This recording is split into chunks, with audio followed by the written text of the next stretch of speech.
Hey everyone, my name is Sean Broady with the Broady Windsor Group.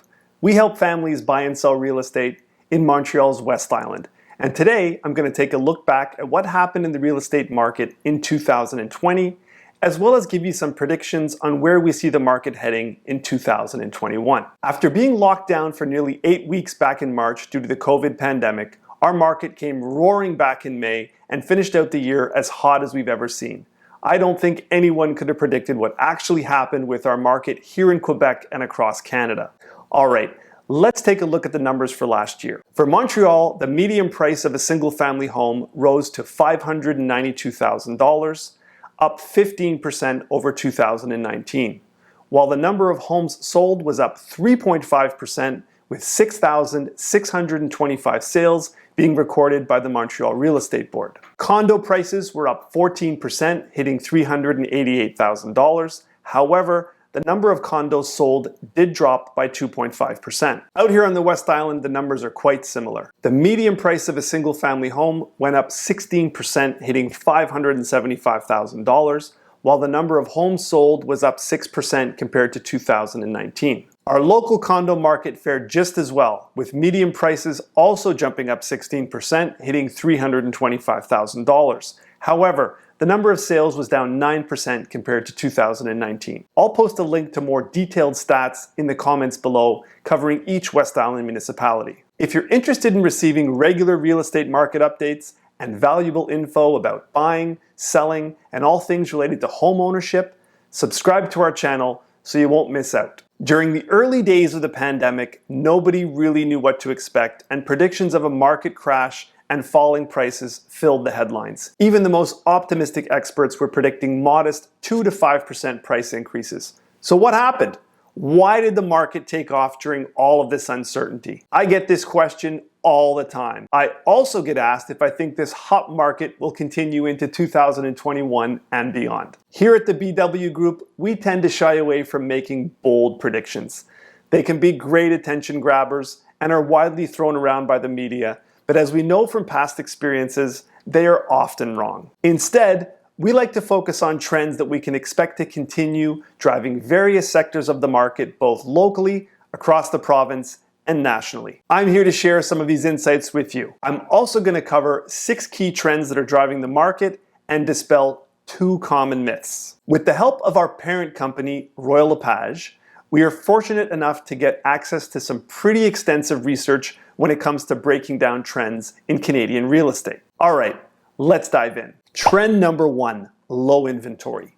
LePage predicts that the 2021 market will continue to be a seller's one due to extremely low inventory, meaning the number of homes for sale does not meet demand.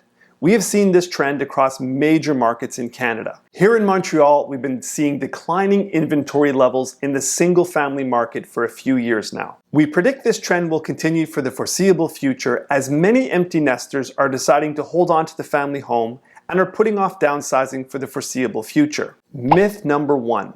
The market is going to crash. A widely held theory is that the pandemic is going to cause enough economic hardship to cause massive mortgage defaults, which will inject an oversupply of inventory and soften the market. The concern regarding the impact of potential mortgage defaults has eased significantly. According to CMHC, as of September 30th, 2020, only 5% of the mortgages on their books have been deferred. That's down 8% from August. According to Dominic St. Pierre, VP of LePage Quebec, it is possible that prolonged lockdown measures could lead to an increase in mortgage defaults, which could inject inventory into the market. However, pent-up demand has been so high in the Greater Montreal area that a boost in inventory would be insufficient to cool the market, as these properties would be absorbed immediately. Trend number 2, record low interest rates. With the Canadian government indicating that low interest rates will continue, we do not foresee a slowdown in buyer activity this year and possibly well into 2022. Keep an eye on rates, as these will be a good indicator for our real estate market. Myth number 2, the condo market is dead. We did see a slight softening of demand for downtown condos as there was a clear shift towards larger single-family properties in 2020. However, as a vaccine becomes more widely available and life hopefully starts to return to normal, we expect the condo market both downtown and out here in the West Island to heat up towards the end of 2021. Trend number 3, immigration and international students. Now, immigration impacts the housing market indirectly through economic growth and directly through housing demand.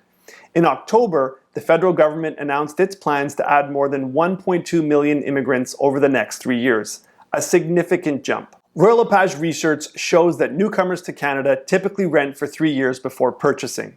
Therefore, an increase in immigration will support both the resale and rental markets. With the return of international students and newly arrived immigrants in the second half of 2021, demand for condos should increase to pre-2020 levels. Trend number 4, increased buyer activity in the suburbs. Mega trends that predate the pandemic are pushing home prices higher in markets outside of Canadian cities, and we are certainly seeing that here on the West Island. The pandemic has simply accelerated relocation patterns that were already underway.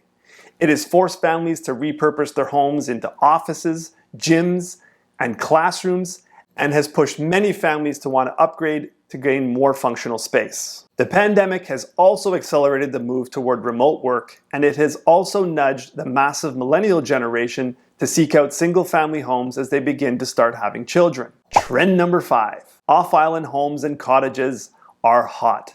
According to Royal LePage CEO Phil Soper, the massive baby boomer demographic began moving to the suburbs and rural areas and started investing in cottages in the middle of the last decade, and this trend continues to accelerate here in Quebec. A recent LePage survey published in the Montreal Gazette found that 30% of households intended to buy a property within the next 5 years, and 15% of those would-be buyers had their eye on a secondary vacation property. The Laurentians, the Eastern Townships, Hudson, Rigaud, St. Lazare, Vaudreuil, all of these areas are seeing the effects of this off-island exodus, as many buyers who can now work remotely will look to get more land and more house for their hard-earned dollars. Trend number 6, luxury and home renovations. Locally, we have been seeing a major uptick in the luxury home market. Homes priced over $1.5 million have been selling in record time compared to past years. We are also seeing a trend towards older homes being torn down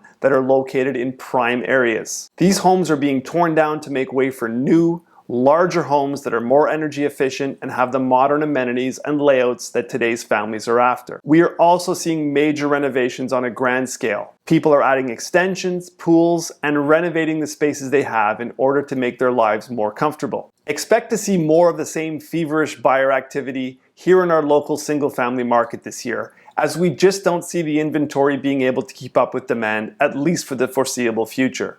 So how can this information help you as a homeowner? Whether you are contemplating renovating, extending, or maybe buying a cottage to escape the city, having someone in your corner who has access to the latest research and understands the most up-to-date trends will help you make better decisions moving forward. Don't forget to hit the like and subscribe buttons so you won't miss out on our weekly content. Thanks for watching.